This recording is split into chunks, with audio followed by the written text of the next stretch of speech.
Salut à tous les amis, merci de nous retrouver sur Roue Libre, l'émission vélo de First Team. C'est un plaisir d'être ensemble. Il va y avoir un gros débrief de Liège-Bastogne-Liège et je retrouve un duo plein d'entrain, heureux forcément et surtout un Polo heureux parce que Pinot a gagné et Pinot gagne à nouveau. Comment ça va Polo ? Ça va très bien. Thibaut Pinot a gagné, donc Thibaut Pinot est l'élément phare de cette émission aujourd'hui.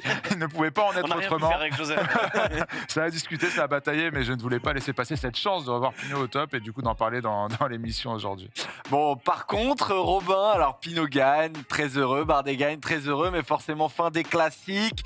Donc, petite mort pour Robin. Un petit pincement au cœur, mais je t'avoue que j'ai déjà eu à préparer Roubaix en vérité, parce que Liège, ça n'a quand même pas la saveur de Paris-Roubaix et des Flandriennes. Moi, c'est quand les pavés s'arrêtent que je suis un peu mal. Donc, ça fait déjà une semaine que ça va pas trop, mais ça va repartir un peu mieux avec le Giro qui arrive. Ah, j'espère bien. On a aujourd'hui, les amis, pas mal de choses à raconter, bien évidemment. Il y a eu un Liège qui a été sympa à regarder. Bon, c'était pas non plus un feu d'artifice incroyable, mais on a eu une très très belle attaque d'Evenepoel et forcément on va en parler, les gars. On va regarder le sommaire de l'émission parce que cette attaque d'Evenepoel et cette victoire de Remco va constituer bien évidemment notre focus. On va débriefer la doyenne. Ensuite, on va aller sur un débat. Bardet Pinot, le retour. Comment, surtout le retour où, sur quelle course. On va vous dire les courses auxquelles ils vont participer, comment est-ce qu'ils ont brillé sur le Tour des Alpes notamment. Et on terminera l'émission avec les bonifs habituel, un bilan collectif des classiques. Polo et Robin ont choisi l'un comme l'autre une équipe qu'ils ont trouvée particulièrement intéressante. Vous allez voir, franchement c'est assez sympa. Il y a pas mal de petits enseignements à tirer. La saison classique est terminée, donc c'est l'émission faite pour ça. Voilà les amis, vous avez le sommaire. J'espère que vous êtes bien chaud. C'est parti pour Roue Libre.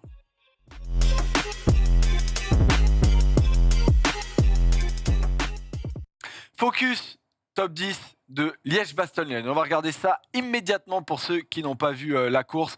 Et comment ne pas tirer un grand coup de chapeau à nos amis belges, nos voisins adorés pour ce triplé. Franchement exceptionnel. On est envieux, on est jaloux, on va pas se mentir. Remco Evenepoel l'emporte devant Quinten Hermans et Wout van Aert. Et deux Colombiens au 4e et 5e place. Pas de Français dans le top 10, les gars. Je sais pas si c'est la première fois sur les monuments cette saison, mais en tout cas, c'est malheureusement une course... Il prévient pas et d'un coup, il pose une colle. Ouais, je sais plus. Il prévient pas et puis d'un coup, il pose une colle. C'est vrai que j'avoue, je sais pas, mais là, comme ça me prend... non, il y en a eu à San Remo, il y en a eu au Tour des Flandres, il y au à Roubaix, donc oui, c'est la première fois. Voilà. Exactement. Et je connais ton talent, Robin, pour tout de suite répondre à... Au début, j'ai paniqué. Il faut le cacher dans ces cas-là.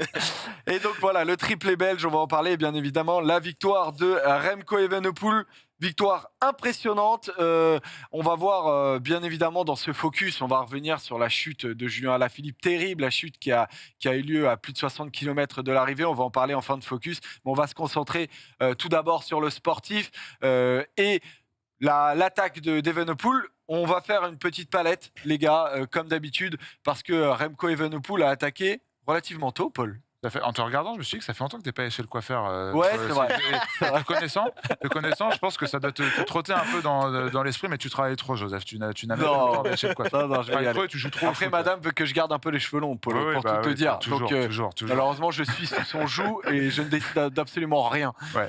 Non, Remco Evenepoel, en vrai, c'est intéressant parce que la tactique Quick Step dans cette course...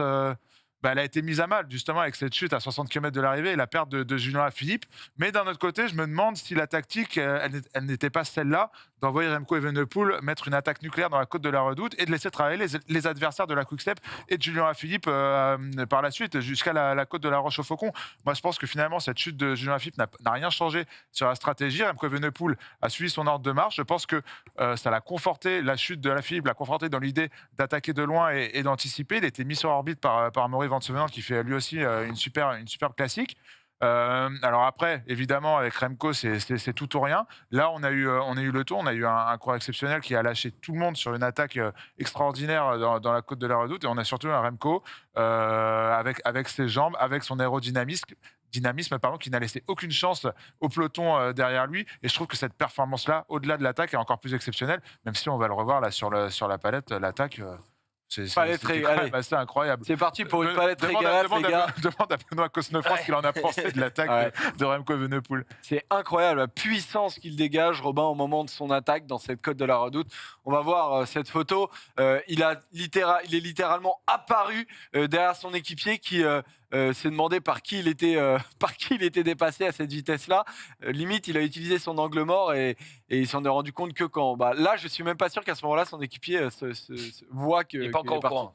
Non, en fait, ce qui est beau, je ne sais pas si c'est beau, mais un peu surprenant dans la tactique, c'est qu'il part de devant finalement. Il est en deuxième position quand il attaque. Donc il surprend pas grand monde. Et ça fait un visuellement. moment qu'il y était en plus. Voilà, en plus on n'est pas bête non plus. On voit Maury Van Sevenant qui roule fort en tête de peloton, Evenepoel dans la roue. On se doute qu'il y a un truc qui est en train de se préparer quand on est Benoît Cosnefroy ou Nelson Poles qu'on voit qui sont juste derrière. Ils ont tout le loisir de bien observer, de se dire ok, Evenepoel va peut-être bouger. C'est le moment de prendre sa roue et de pas la lâcher.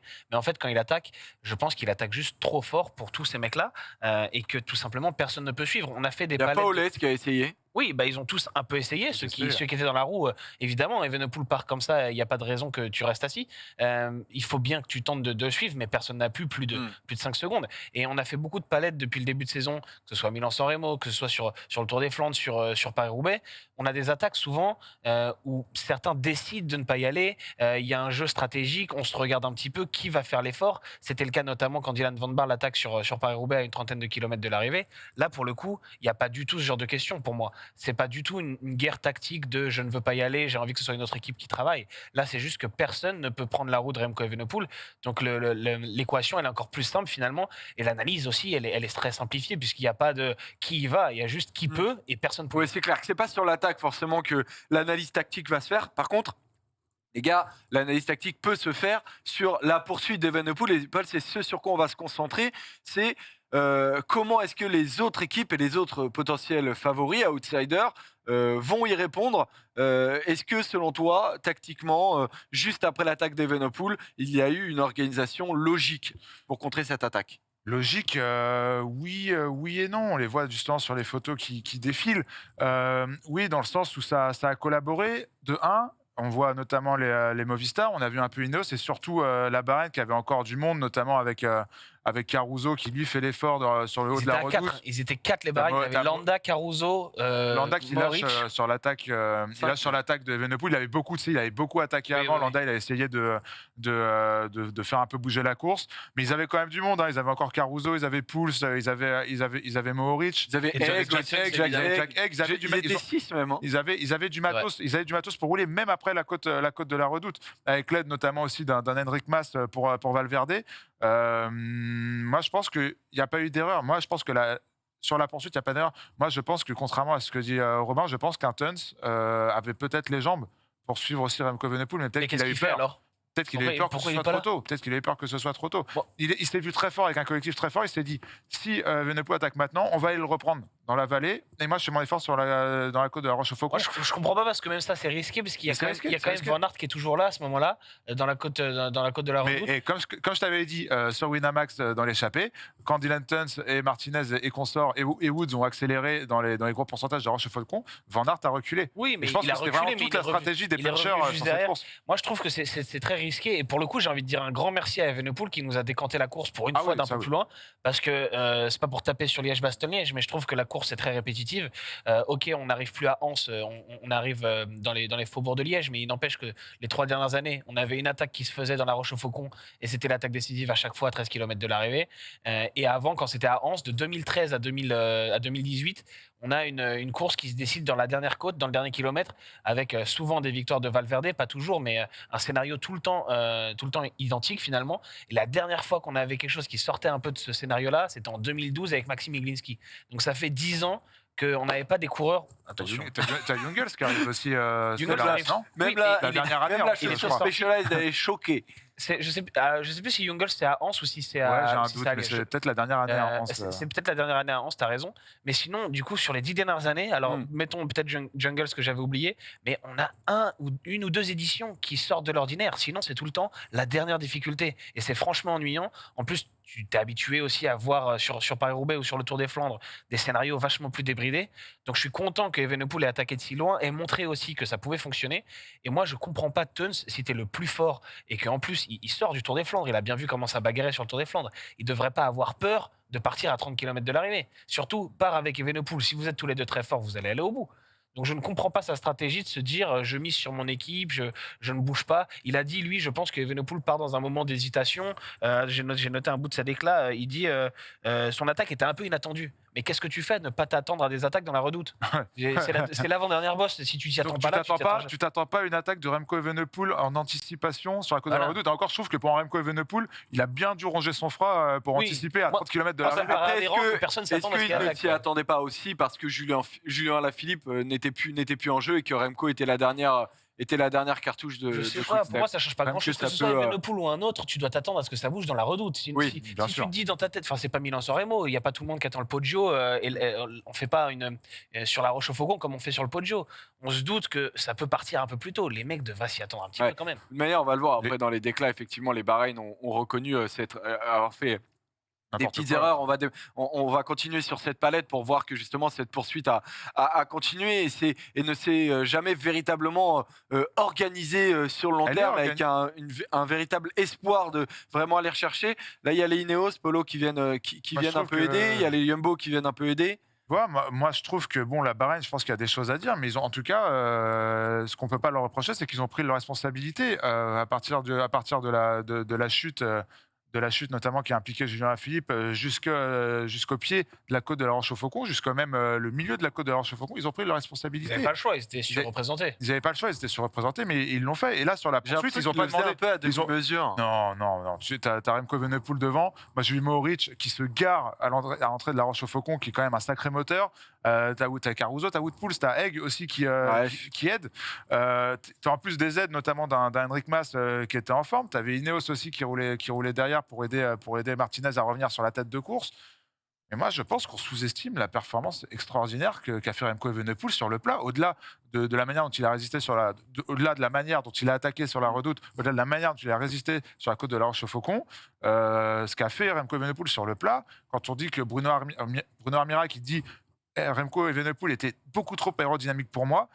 J'étais derrière lui, je prenais presque plus devant que lui. Ça, c'est le gabarit aussi. C'est le gabarit, mais ça fait plusieurs fois qu'on parle de l'aérodynamisme par rapport au watt qu'il arrive à développer. Et pas mal de gens l'ont encore mis en valeur. Je pense ce qu'a fait Remco Evenepoel sur le plat, c'est extraordinaire. Et je pense d'ailleurs, que assez derrière tôt, des dans la Mohoric, Roche-au-Faucon, dans la dernière photo qu'on a vue, le peloton décide véritablement quasiment de se garer et retentera après une là, il y a une dernière erreur. fois d'y aller. Là, il y a eu une erreur parce que Mohoric fait le pied, Pouls prend un dernier relais.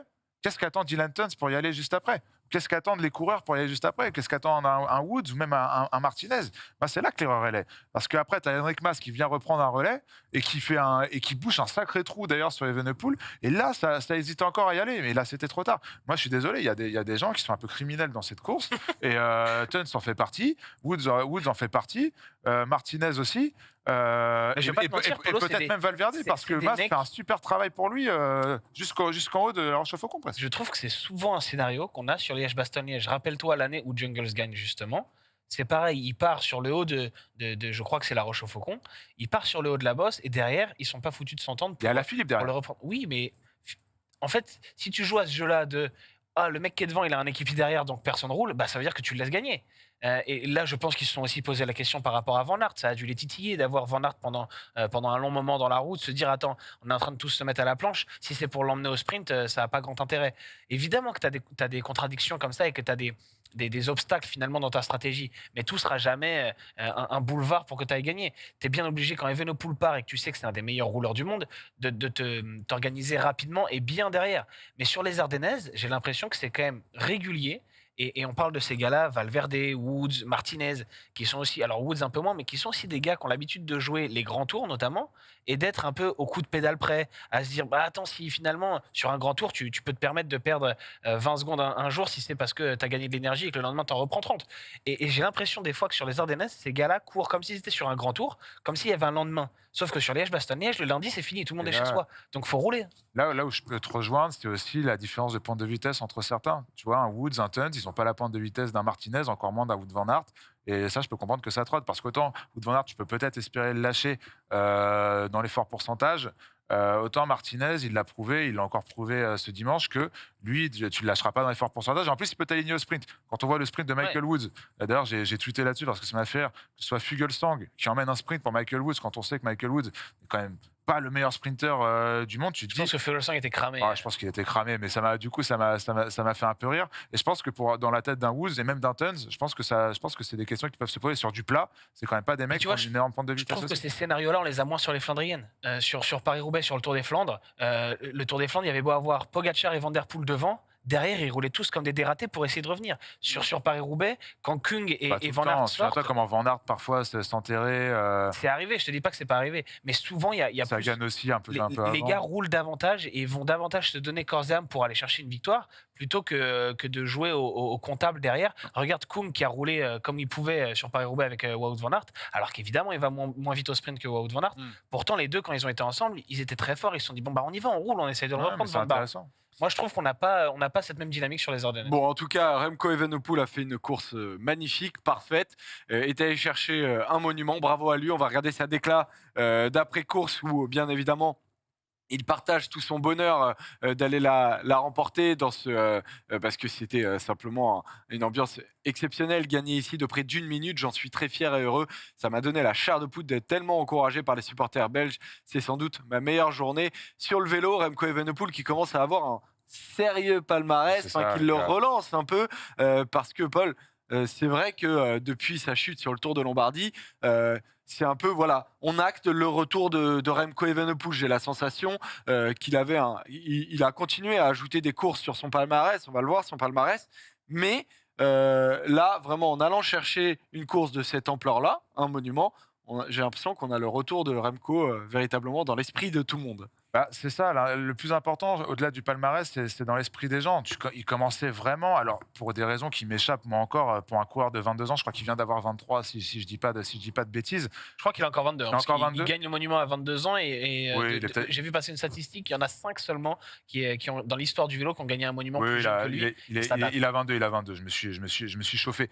Faut pas oublier justement qu'il a 22 ans et son palmarès est extraordinaire. Et en plus, les gens oublie parce que ça fait maintenant quelques mois, voire même une année après notamment son revers sur le Giro, les gens oublient la terrible chute qu'il a vécue sur le Tour de Lombardie. Alors évidemment, il revient sur le Giro et vu qu'on croit que c'est le nouveau Eddy Merckx, on croit qu'il peut déjà gagner sa course de rentrée, le Giro après sa chute sur le Tour de Lombardie qui était fin de saison 2020.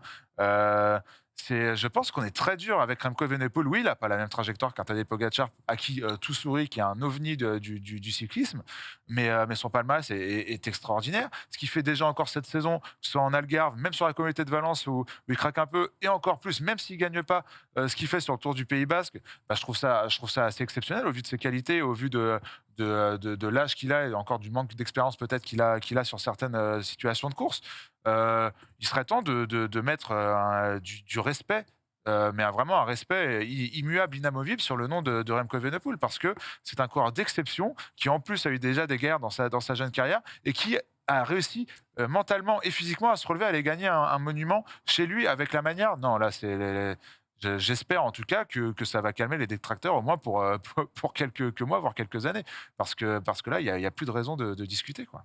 Et on va voir une déclat de Pat Lefebvre qui, bien évidemment, était tout heureux à l'issue de la course de voir Quick-Step à nouveau gagner. Remco savait exactement où aller. Il s'est même entraîné pour ça. Nous avons beaucoup investi dans sa progression et lui nous a toujours fait confiance. Il a parfois été critiqué, mais nous savions qu'il pouvait le faire. Oui, notre printemps est maintenant sauvé.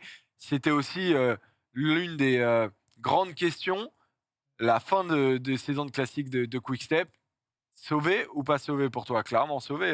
Oui, elle est difficile sauvée. de pas dire le contraire. Ça ne veut pas dire que le printemps de Quick-Step aura été bon, mais au moins il y a du positif. En plus, c'est un monument et en plus, c'est en Belgique. Et c'est gagné par un coureur belge. Je pense que dans le storytelling, il ne pouvait pas espérer mieux, finalement, Patrick Lefebvre. Évidemment, une victoire de Julien Alaphilippe à Liège, ça aurait été aussi incroyable. Mais finalement, que ce soit ton petit prodige belge qui gagne à domicile, ça ajoute pour moi encore quelque chose. Oui, les sponsors peuvent se dire, OK, l'avenir est assuré. Exactement, parce que Julien Alaphilippe, aussi bon soit-il, double champion du monde, voilà, il a gagné énormément avec Quick-Step. Il est dans l'année de ses 30 ans et c'est pas le leader pour les 10 prochaines années de Quick-Step, c'est sûr. Par contre, Remco Evenepoel qui en a 22, lui, c'est le leader de Quick-Step potentiellement pour les 10 années qui viennent. Donc déjà, qui psychologiquement, qu'il gagne un premier monument, qu'il fasse sauter cette barrière, c'est un grand pas. Et ensuite, il y a effectivement ce retour acté définitivement, comme tu le dis. Moi, je le prends aussi comme ça. C'était il y a 1 an et demi, sa chute autour de Lombardie. Son retour à la compétition, comme a dit Polo, au Giro l'année dernière, c'était il y a finalement 1 an. Et 1 an après son retour, il gagne un monument, le premier de sa carrière. Il va y avoir cette question qui va se poser. Est-ce que Remco Evenepoel est fait pour les grands tours, oui ou non? On a pu en douter l'année dernière après le Giro.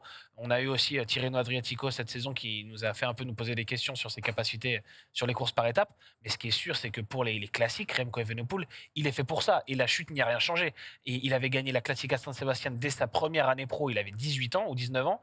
Là, voilà, il gagne Liège-Bastogne-Liège. Il n'y a pas de souci. 250 km pour lui, c'est pas un problème.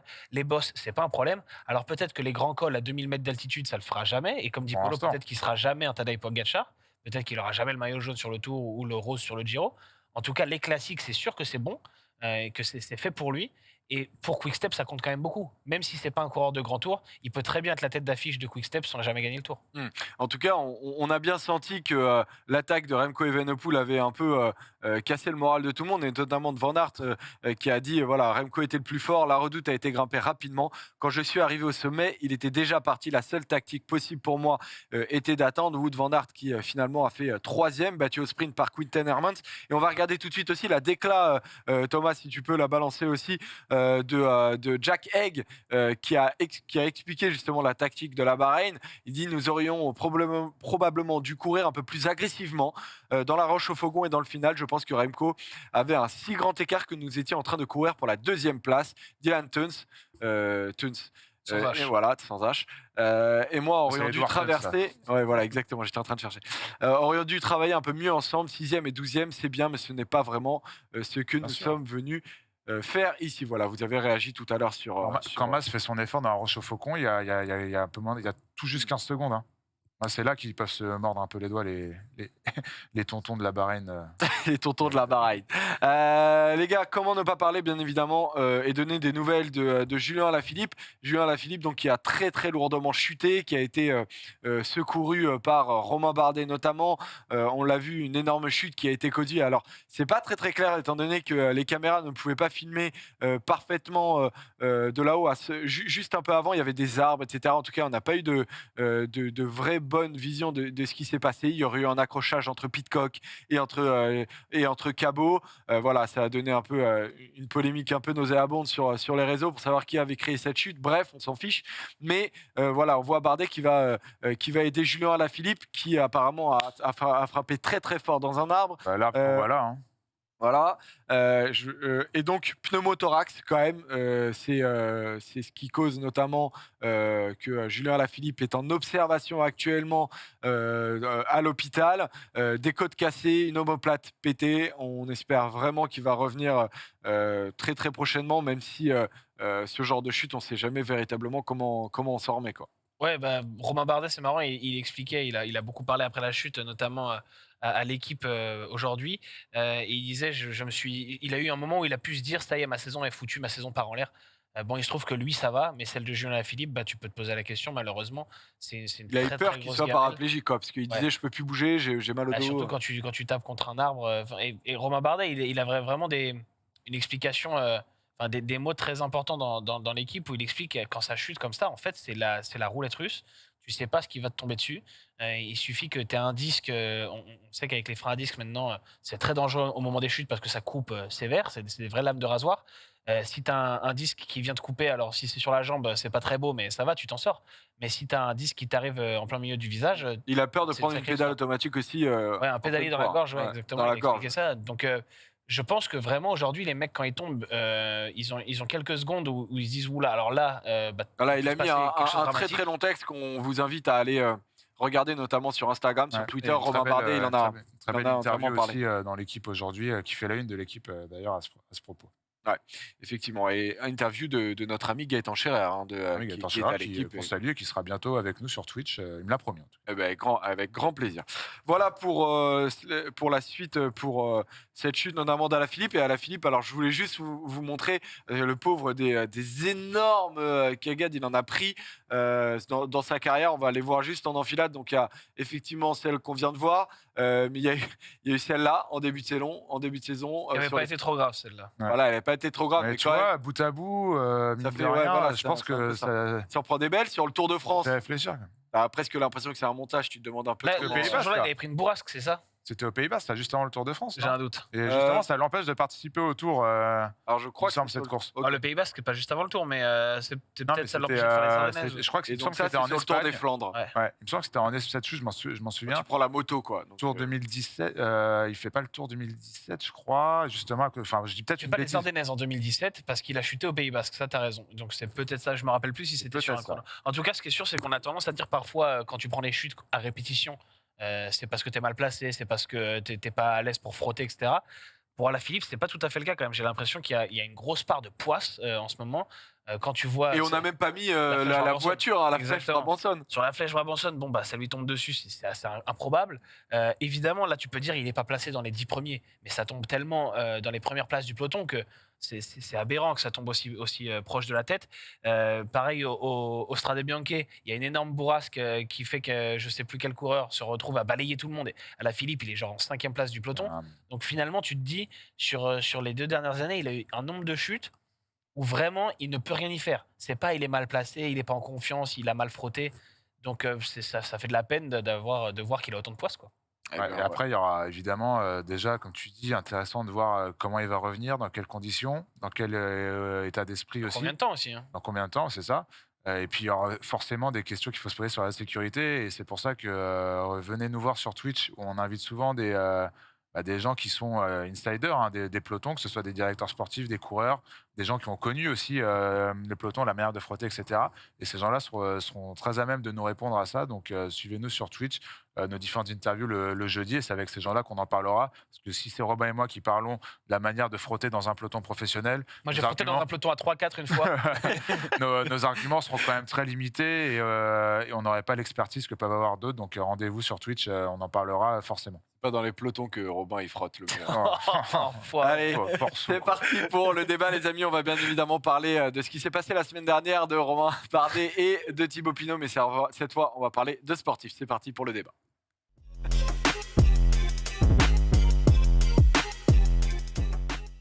Ouais, pour retrouver le sourire, parlons du Tour des Alpes qui nous a régalé. Victoire au classement général de Romain Bardet et victoire de Thibaut Pinot. On va voir ce chiffre très important. Thomas, est-ce que tu peux mettre le 1007 très important, le chiffre qu'on attendait depuis très longtemps, qu'il s'efface. Il était en train d'augmenter, ça y est, c'est terminé. Thibaut Pinot a regagné une si longue attente, 1007 jours depuis la dernière victoire de Thibaut Pinot. C'était sur le Tourmalet en 2019, sur le Tour de France. Les amis, évidemment, je donne la parole à Polo, qui bien évidemment a vécu un très très grand moment. C'est quoi ta question? Bah, juste que tu parles, voilà, comment tu l'as vécu, bien évidemment. De mer, Ouais. je peux te poser n'importe quelle question, tu vas donner ton sentiment sur comment tu l'as vécu. C'était extraordinaire. Alors, j'en parlais beaucoup, et notamment avec les gars de First Team qui me disent, mais pourquoi on parle autant d'une victoire sur le Tour des Alpes? Il a gagné une étape, c'est super, mais c'était pas dans un grand tour, c'était pas face à une grosse adversité. Pourquoi on en fait autant? Et c'est là que toute l'histoire est belle de Thibaut Pinot, parce que sa vie, sa carrière, surtout est un storytelling. Et à l'image de sa carrière, ce Tour des Alpes, pour lui, est un storytelling, dans le sens où la veille de cette victoire, il est à deux doigts justement de renouer avec la victoire. Il se fait battre à 400 mètres, 300 mètres de la ligne d'arrivée par Miguel André Lopez, qui a été insatiable et qui n'était pas là de toute façon pour lui laisser la victoire. Il est passé à ça de revenir, et ça faisait déjà 1006 jours du coup pour le coup qu'il n'avait pas gagné. C'était presque la belle histoire, et on lui enlève ça. Lui qui a connu un début de Tour des Alpes compliqué, où après ses chutes sur la circuit de la Sarthe, il disait que rien n'allait, qu'il ne comprenait pas pourquoi il avait pris 10 minutes dans les premières difficultés de cette course. Le revoir capable de gagner, tu dis que c'est extraordinaire. Le voir se faire battre comme ça, tu trouves ça terrible, tu trouves ça injuste. La manière dont il réagit après la course, en pleurs dans les interviews qu'il a données, tu dis mais c'est pas possible, on est reparti sur un cycle de négativité. Et le lendemain, le masque, Philippe Maudu l'expliquait, dans le bus, dans le briefing avant la course, il n'écoutait rien, il avait déjà le masque, il savait déjà ce qu'il voulait faire. Il a attaqué, il a lâché ses compagnons d'échappée un par un, dont Lennart Kamna. Ensuite, il se fait la bagarre avec David Delacruz. Il est plus fort que Delacruz dans les pourcentages. Il a encore une petite appréhension dans les descentes, une appréhension qu'il a depuis maintenant depuis le début de sa carrière. On ne reviendra pas sur les tours 2015 et 2016 notamment. Mais bon, il se bagarre, il est lâché, il revient, il a un petit problème technique, il revient, il arrive à faire le sprint à David de la Cruz, il gagne tout le storytelling, que ce soit de sa carrière, que ce soit de ce Tour des Alpes et même de cette dernière étape, extraordinaire. Et c'est pour ça qu'on aime Thibaut Pinot et c'est pour ça que cette victoire, elle nous fait un grand plaisir. Et on va voir les déclats qui ont été très importants cette dernière semaine de Thibaut Pinot. Effectivement, comme tu le disais, Paul, il y a eu au tout début, il était vraiment dans le dur, il ne savait pas ce qui se passait. Et puis finalement, voilà, maintenant, on va arrêter de me parler de mes 1000 jours et quelques 100 victoires. Donc c'est quelque chose qui va me soulager, vraiment libérer d'un poids. Je sais que je suis de nouveau capable de gagner. La semaine prochaine, je vais au Tour de Romandie. Il y aura de très belles étapes. J'espère y briller. Robin, quand il fait deuxième derrière Miguel Angel Lopez et que tu le vois touché émotionnellement à ce point-là, qu'est-ce que tu te dis? Bah, ça fait mal au cœur. Je pense que surtout en France, on est très attaché à Thibaut Pinot. Donc quand tu vois qu'après une deuxième place, où tu te dis quand même, ok, il n'a pas gagné, ok, on est triste pour lui, mais c'est quand même positif. 24 heures après avoir dit que rien n'allait, que ça tournait pas rond, que depuis ses chutes au circuit de la Sarthe, il comprenait pas pourquoi ça allait pas. Et finalement, 24 heures après, il fait deuxième d'une étape avec une arrivée au sommet. Tu te dis, c'est pas si négatif. Et le voir comme ça, tu te dis, ah ouais, mais il y a encore quelque chose qui va vraiment pas, et ça fait de la peine, ça fait mal au cœur. Et je pense que, comme l'a dit Polo, en fait, on a eu en 3 jours un condensé de Thibaut Pinot, de tout ce qu'est Thibaut Pinot. Nous dire le premier jour, il n'y a rien qui va, je ne sais pas pourquoi. Le deuxième jour, finalement, être capable de jouer la gagne, mais se faire battre et terminer les larmes aux yeux.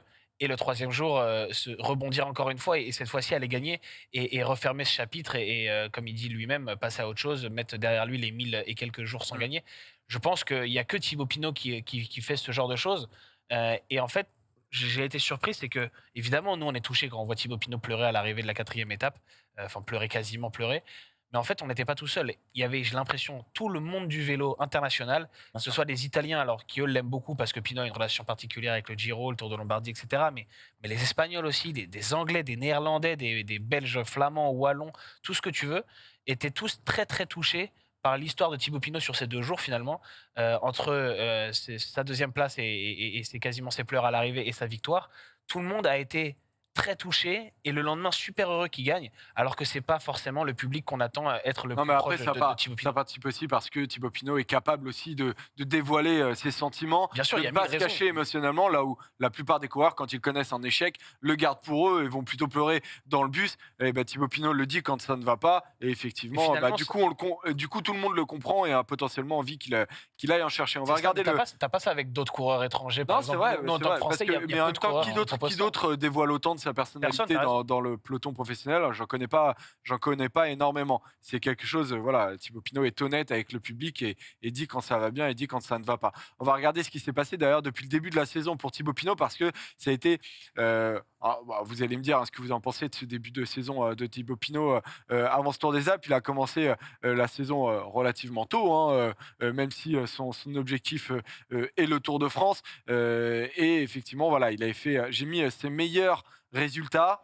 Donc sur la Marseillaise, course d'un jour 37e. Sur le Tour du Gard, qui est le Tour du Gard, du coup, son meilleur résultat, c'est 16e sur le contre-la-montre. Sur le Tour du Var, c'est sur la troisième étape, il fait troisième. Il y a, disons, il cherchait dans ce Tour des Alpes véritablement une très très belle place et notamment une victoire, puisque jusque-là, son meilleur résultat, c'était troisième. On va voir la suite de sa saison, Polo et Robin, pour voir qu'est-ce qu'on en attend de Thibaut Pinot. Il l'a dit tout à l'heure, il participe au Tour de Romandie. Robin, qu'est-ce que tu attends de Thibaut Pinot désormais dans sa préparation jusqu'au Tour de France? Quasiment rien. J'ai pas d'attente particulière autour de Thibaut Pinot parce que pour moi, fixer des attentes aujourd'hui, c'est le meilleur moyen d'être déçu. Ok, Thibaut Pinot a gagné l'étape du Tour des Alpes, c'est génial.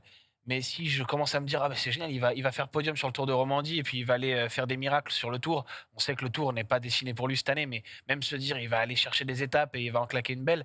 Pour moi, c'est risqué finalement une trop grosse déception à l'arrivée. Thibaut Pinot, il l'a montré sur ce début de saison, tu as mis ses résultats. Il y avait déjà eu quand même du positif quand il fait septième de la dernière étape, enfin de l'étape reine de Tirreno Adriatico. C'était positif. Derrière, il y a eu une grosse descente avant de nouveau une nouvelle montée. Donc finalement, c'est tellement les montagnes russes, à la fois sa carrière et sa saison, j'ai envie de te dire, que me dire aujourd'hui, j'attends tel ou tel résultat sur les courses qui arrivent, c'est vraiment trop aléatoire. Je ne sais absolument pas de quoi va être capable Thibaut Pinot dans les semaines à venir. Il l'a dit lui-même quand il termine deuxième de la 4e étape derrière Lopez. Il dit qu'il est loin de son meilleur niveau. Il dit si je suis à mon meilleur niveau, il n'y a absolument personne qui me rattrape aujourd'hui. Le lendemain, il gagne. C'est très bien, c'est une très belle étape, mais il gagne en échappée. Les favoris, ils sont 10 minutes derrière. Il ne s'est pas battu avec Lopez, avec Bardet, avec les garçons qui ont fait dans les premières places du classement général. Donc aujourd'hui, quel est le niveau de Thibaut Pinot par rapport à ces garçons-là? Moi, je ne sais pas trop. Je n'ai pas vraiment de certitude. Donc pour l'instant, j'ai envie de me dire tant mieux si Pinot fait un beau tour de Romandie. Qu'est-ce que c'est un beau tour de Romandie? Je ne sais même pas. Hein, s'il va faire un général, s'il va essayer d'aller chercher une étape en échappée. Mais des attentes, j'en ai pas. Je ne sais pas si toi, Polo, tu te projettes là-dessus, mais moi, c'est Moi, risqué. je crois au déclic, encore une fois, et avec Thibaut Pinot, j'ai toujours beaucoup d'espoir, mais je crois au déclic, et de toute façon, comment on peut juger Thibaut Pinot? C'est un coureur de grand tour, de classement général de grand tour, et de classement général de grand d'ailleurs, et pourquoi pas aussi de tour d'une semaine. Thibaut Pinot arrive au Tour de Romandie, où il a fait d'excellents résultats, il a déjà fait des podiums, il a gagné un contre-la-montre, le seul de sa carrière en World Tour. En 2016, bon, ça commence à remonter. Son équipe aime bien le Tour de Romandie, elle y a déjà brillé. Aujourd'hui, chez Thibaut Pinot, je me suis rassuré sur la forme, je me suis rassuré mentalement. J'ai Je suis j'ai d'accord cassé qu'il a- une il a- barrière Ça, je psychologique suis avec d'accord la sur le victoire. côté psychologique. Aujourd'hui, j'ai envie de redevenir le Thibaut Pinot que j'étais, le Thibaut Pinot capable de rivaliser sur une semaine en Romandie avec des coureurs comme Quintana, des coureurs, je ne sais pas exactement qui y aura d'autres. Alors, je te donne Vlasov. les favoris hein, via les cotes Winamax notamment. Alexander Vlasov est le favori à 3,75. Et après, on a Geraint Thomas, Damiano Caruso, Higuita, McNulty, Madère, Ben O'Connor, Rohan Dennis, Jack Egg, Ce sera dur. Ion Izagirre, Ce sera Michael dur. On va Woods. pas se mentir, ce sera dur, mais un Thibaut Pinot au top de sa forme est capable de Oui, mais rivaliser avec il ces est pas au gens-là. top de sa forme, là, Polo. Il monte en puissance, et moi je pense que la forme de Thibaut Pinot elle est très En dépendante tout cas, d'après les de cotes, barrières. il n'est pas de- du tout favori. de C'est barrières le psychologiques. Non, mais 25e il n'est favori. pas favori. Moi, je veux voir Thibaut Pinot. Ce qui va m'intéresser là, c'est de voir sur le Tour de Romandie. Je pense Où il que en c'est est, quoi. en aussi gros. son objectif, c'est de faire la bataille avec les favoris. S'il prend un tir sur la première étape, il jouera façon Tour des Alpes, et ce sera pas un problème. Mais je pense que Thibaut Pinot, quand il commence une course d'une semaine comme ça, c'est pour essayer de se jauger face aux favoris. Et si, par miracle, enfin, je sais pas si c'est un miracle, mais si par bonheur, ça répond bien et qu'il est avec les favoris, et ben là, je pense que pour le Tour de France, on pourrait être excité. Mais moi, j'ai envie d'être positif avec Thibaut Pinot. Certes, je pense qu'avec lui, le meilleur moyen, c'est de rien en attendre pour ne pas être déçu. Et Dieu sait que quand il ne performe pas, on est très déçu, et principalement pour lui. Mais là, avec sa sortie du Tour des Alpes, le Tour de Romandie, une course qu'il aime bien, moi, j'ai envie de le voir battre avec les favoris. Et si il est pour moi, comme je le pense, débarrassé de cette barrière psychologique qui est les victoires et qui est son éventuel niveau de forme, notamment suite à des chutes, etc. Bah, je pense qu'il a toutes les cartes en main pour faire un excellent Tour de Romandie. Voilà pour Thibaut Pinot. On va parler désormais de Romain Bardet qui, lui, a remporté le Tour des Alpes sur la dernière étape. Il avait un débours sur Peyo Bilbao de la Bahreïn. La Bahreïn n'a pas réussi à sacrer son coureur espagnol. Et donc, Romain Bardet qui réussit à remporter le Tour des Alpes. On va le voir, c'est la dernière slide, mon cher Tom et Jules, si vous pouvez la mettre aussi, pour voir que le Tour des Alpes sourit en gros pour la 3e fois à un coureur français. Les 2 premiers avaient été donc Luc Leblanc en 97 et Thibaut Pinot en 2018. Romain Bardet gagne en 2022 un tour, et c'est important aussi de voir des Français capables, Romain, de gagner des tours d'une semaine. Ouais, on pourrait presque rajouter Sivakov qui a gagné sous drapeau russe, mais qui maintenant est français. C'est sûr que pour Bardet, c'est important. Au-delà du palmarès du Tour des Alpes, lui-même, ça faisait depuis 2013 qu'il n'avait pas gagné une course par étape. C'était le Tour de l'Ain. C'était au tout début de sa carrière. Donc forcément, quand tu as un coureur de classement généraux, c'est bien d'en gagner un de temps en temps quand même. Et je pense qu'avant le Giro, il n'y a pas mieux. On a souvent dit que le Tour des Alpes était la meilleure préparation pour le Giro. Ça ne s'est pas toujours vérifié parce que le vainqueur du Tour des Alpes n'est pas toujours celui qui a gagné le Giro. Mais souvent, quand même, celui qui a gagné au Tour des Alpes était en forme quelques semaines plus tard au Giro. Et souvent, celui qui gagne le Giro, s'il a fait le Tour des Alpes, il n'y était pas à la rue. C'est rare de gagner le Giro alors que 15 jours avant, tu étais complètement absent. Donc pour Romain Bardet, c'est forcément positif. En plus, il a expliqué un peu la stratégie de son équipe DSM, qui est à la fois de cacher son programme plus ou moins jusqu'au dernier moment pour lui enlever un peu de pression. Ah ouais, on va le voir. J'ai tenté de faire du coup le programme de Romain Bardet. On va voir qu'il est. On ne sait pas vraiment ce qu'il a prévu dans C'est le les, Giro. dans les prochaines. Ouais. Ouais, voilà. Non, mais c'est quasiment ça. Hein. Il expliquait que c'est la stratégie de son équipe de les garder. Eux, évidemment, savent les courses qu'ils vont faire. Romain Bardet sait depuis le mois de novembre qu'il va faire le Giro. Par contre, le public ne le savait pas. Alors bon, on pouvait le deviner plus ou moins. C'est un peu comme l'année dernière. En tout cas, on l'espérait parce que ne pas voir Bardet sur ce Giro-là, avec la forme qu'on lui soupçonnait, ça aurait été vraiment décevant. Clairement. Et donc, il expliquait, il y a cet aspect-là, un peu secret, où du coup, il a passé beaucoup de temps aussi à se préparer sans que le public sache qu'il allait sur le Giro. Et puis, il y a le côté faire peu de courses, parce que Romain Bardet, depuis le début de saison, il a peu couru. Là, il était revenu sur le Tour des Alpes, mais finalement, ça faisait plusieurs semaines qu'on ne l'avait pas vu. Et ça aussi, c'est une stratégie de son équipe DSM, qui est de le sevrer un peu, lui, il explique comme ça, le sevrer un petit peu de course pour que quand il arrive de nouveau en compétition, il est vraiment très, très fin de jours de course et envie d'aller gagner. Ça s'est vu sur ce Tour des Alpes. La dernière étape, il a vraiment fait le boulot pour faire exploser Peyo Bilbao et aller chercher la victoire au classement général. Je pense que sur le Giro, ça va être la même chose. Ça fait longtemps qu'il n'a pas couru, qu'il n'a pas enchaîné les jours de course comme ça. En plus, bon, il a eu cet épisode malheureux sur Liège-Bastogne-Liège, là où il a aidé Julien Lafilippe, qui l'a mis un petit peu psychologiquement un petit peu mal. J'espère que ça va aller dans les prochaines semaines et qu'il va réussir à bien entamer le Giro. Mais si c'est le cas, évidemment, Polo le dit, avec un parcours qui lui convient, seulement 25 km de contre-la-montre, de la montagne dans tous les sens, c'est fait pour Romain Bardet.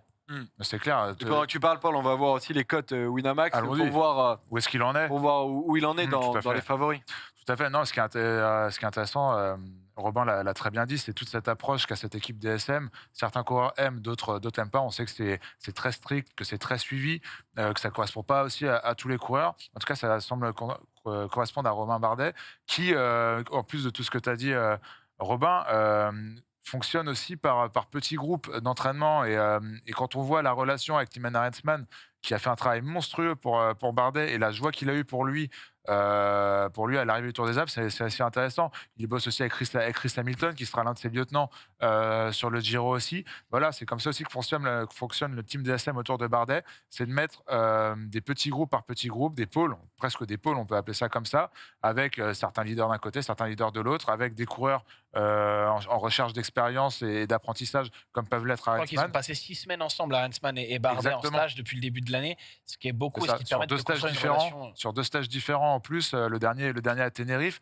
C'est une équipe qui vit bien, c'est une équipe qui se fait confiance, qui a confiance en sa manière de fonctionner et qui en plus travaille bien, puisque Romain Bardet, pour moi, je ne l'ai pas vu avec ces jambes-là, peut-être depuis 2017. Donc c'est hyper intéressant. On parlera peut-être du Tour de Burgos l'an passé, mais bon, cette dernière chute sur la dernière étape fausse, j'aurais bien aimé voir du coup un Romain Bardet à 100% sur la Vuelta. Là, elle arrive en pleine possession de ses moyens sur le Tour d'Italie. Je pense que ça peut faire des étincelles. Et Paul, moi, quand je regarde les favoris, c'est vrai que Richard Carapaz est un coureur d'une fiabilité exceptionnelle. Ça va quand même être relativement difficile d'aller le chercher. Est-ce qu'il en est capable, ou est-ce que Romain Bardet, l'objectif qu'il doit... Oui, voilà, on est d'accord que pour le moment, c'est un podium qu'il peut aller chercher. Mais la victoire semble compliquée. Ce ne sera certainement pas un échec, on est d'accord. Il n'y a pas non plus un épouvantail où tu te dis ce gars-là va être impossible à battre, comme s'il y avait un Roglic avec l'Armada Jumbo-Visma ou un Pogacar ou les leaders de l'équipe Sky qui a pu y avoir. J'ai quand même l'impression qu'il y a un écart énorme avec Carapaz. Je sais pas. Carapaz l'année dernière est quand même loin. Carapaz l'année dernière, il est battu par Pogacar et de beaucoup sur le Tour de France, et il est battu par Roglic sur la Volta. S'il est capable de se faire bouger par Vingegaard sur le Tour de France avec l'autre contre la montre, pour toi, il est capable de se faire bouger par Bardet sur le Giro avec moins de confiance. Il n'y a pas Vingegaard sur le Giro. Il est favori, évidemment, Richard Carapaz. Mais est-ce qu'il y a un tel écart qui fait qu'il est intouchable? Moi, je ne pense pas. Je ne pense pas qu'il est intouchable. Moi, je pense que oui. Après, derrière, il y a un Joao Almeida qui m'a beaucoup rassuré sur le Tour de Catalogne, et qui, en plus, on l'a prouvé notamment l'année dernière, cette même course, était capable de finir très, très fort ce Giro et les courses de 3 semaines. Ce ne sera pas facile, mais Romain Bardet a tout à fait son mot à dire face à ces coureurs-là, surtout en l'absence de significatif de contre-la-montre pendant ces 3 semaines. Là, ça me rappelle un peu le Tour 2020 qu'on voulait construire pour Thibaut Pinot. Là, je ne pense pas que le Giro est construit pour Romain Bardet, mais en tout cas, s'ils voulaient le faire, ils n'auraient pas pu mieux le faire. Et Romain Bardet arrive dans une forme et dans une confiance assez improbable. Improbable, non, c'est pas le mot, assez incroyable plutôt, qui fait qu'il n'y a aucune raison de ne pas espérer aller chercher le podium. De toute façon, c'est ce vers quoi il doit tendre aussi. Il a déjà 2 podiums sur le Tour de France. quand un Romain Bardet en forme, à l'approche d'un grand tour et d'un Giro montagneux, doit se dire qu'il vise le podium. Bon, je pense de toute manière qu'il le vise complètement. Pour parler de ce Giro, on fera une preview sur Winamax dans l'échappée, bien évidemment. On en a fait plusieurs des émissions sur Winamax TV et on en a fait une juste avant Liège. Vous allez voir un peu le contexte de l'émission et le plateau qui est très très joli sur lequel on peut parler pendant plus d'une heure de toutes les cotes juste avant les courses, et notamment on en parlera après le Tour d'Italie. Regardons ce que Robin racontait juste avant Liège, notamment à propos de Diego Ulissi. Diego Ulissi, parce qu'il est chez UAE aussi, pareil, il serait un peu plus libre. C'est un coureur spécialiste des Ardennaises, un peu plus de la Flèche Wallonne, parce qu'il aime ses arrivées en côte avec des forts pourcentages. Il a déjà fait podium sur la Flèche Wallonne, sur Liège, c'est pas le cas.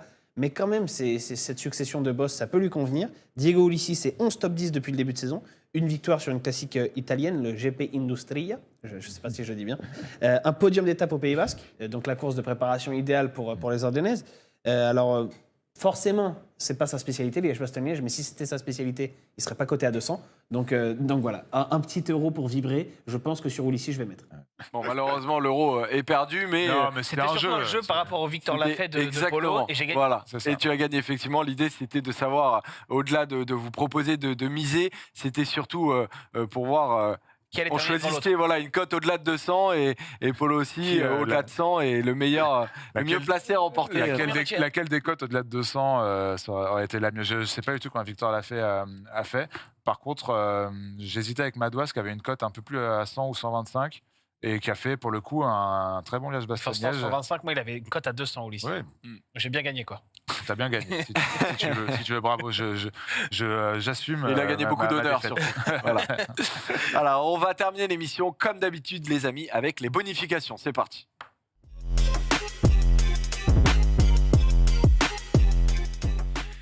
Les bonifications, fin de classique oblige, on va décerner les bons points collectifs, notamment quelle équipe a fait la meilleure saison de classique. Polo et Robin on en choisit une chacun, les amis. Qui veut commencer? Moi, je vais commencer Allez. parce que moi, j'ai choisi l'équipe qui a fait la meilleure saison de classique. Non, Oui, d'accord. c'est pas pour dénigrer le choix de Robin, parce qu'on l'expliquera aussi pourquoi. Mais impossible de mettre une autre équipe que Ineos. Et on va voir les résultats globaux sur ce printemps. C'est plutôt c'est exceptionnel. Victoire à Roubaix, victoire sur l'Amstel.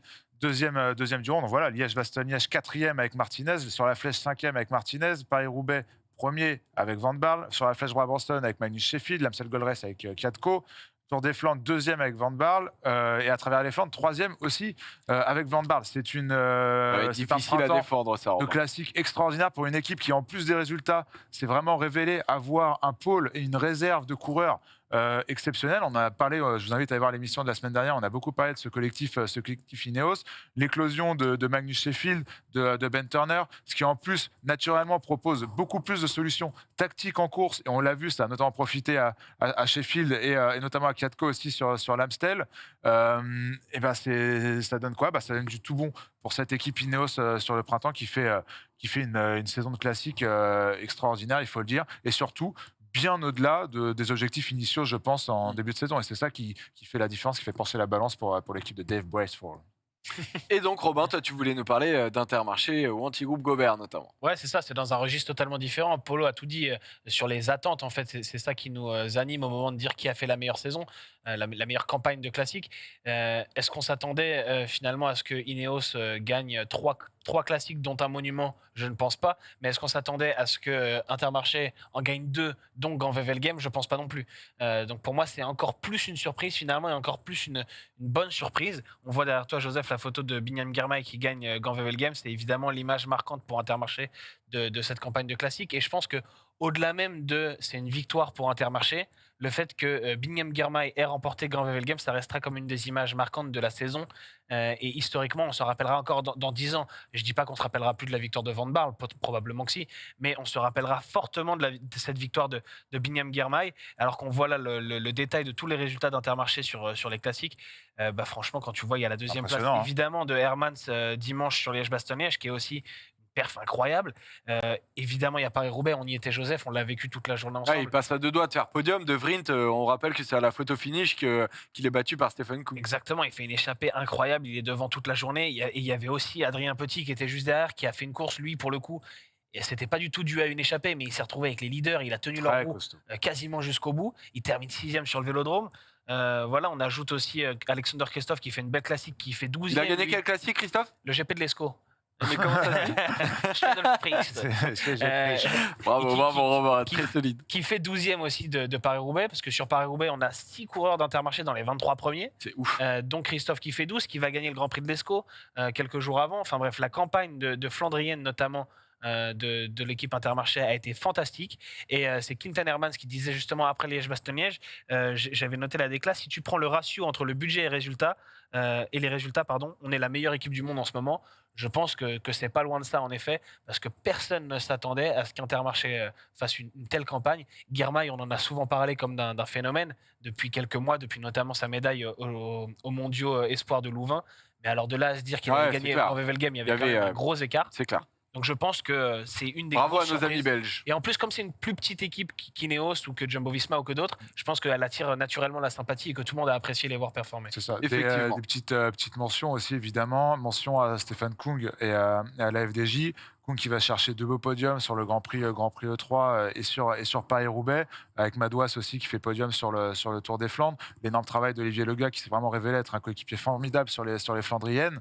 Belle mention à cette équipe FDJ aussi qui ne pouvait, je pense pas, espérer beaucoup mieux que ce qu'elle a fait, notamment sur les monuments. Ils ont eu un début de saison compliqué, mais sur les classiques, ils ont été très présents. Avec, comme on l'a dit, et aussi cette équipe Jumbo-Visma, qui certes, je pense, ses résultats sont en deçà de ce qu'ils espéraient, notamment avec un Wout van Aert qui, une fois encore, je suis désolé Robin, qui, une fois de plus, ne gagne ni flandrienne ni ardennaise, mais ça reste des résultats d'ensemble assez impressionnants avec Ed Newsblatt et le GPE3, le fabuleux doublé. Tige Benoît qui allait chercher des beaux podiums aussi, Van Aert qui va aussi chercher un podium sur Liège, c'est quand même Van Aert a des désormais fait résultats. podium sur 4 des 5 monuments. Tout à fait. Est-ce qu'on peut dire qu'il peut gagner les 4 et les 5 du coup? Je ne pense toujours pas. Mais du coup, ça reste quand même Émission une très belle disponible, saison. d'ailleurs, si Ça vous voulez la reste, regarder. ça reste quand même une très belle saison de classique de printemps, on va dire, pour la Jumbo. Mais par contre, contrairement à Ineos, contrairement à Intermarché, contrairement à la FDJ, en deçà de leurs objectifs du début de saison. Parce qu'ils avaient quand même construit leur équipe pour ça. Terminons les amis sur le programme à venir de la semaine, notamment le programme cycliste. Voilà, on va regarder ça avec notamment alors non, c'est pas ça. Voilà, c'est pas le programme de la semaine.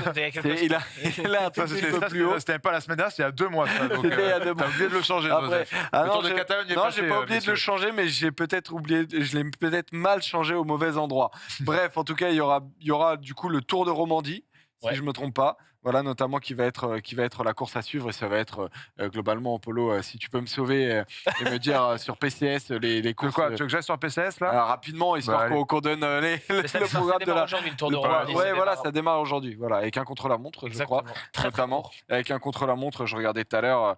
Je crois qu'il y a Geraint Thomas, notamment qui est Juan Denis présent. favori pour Et le coup. Rohan Denis, ouais. Voilà.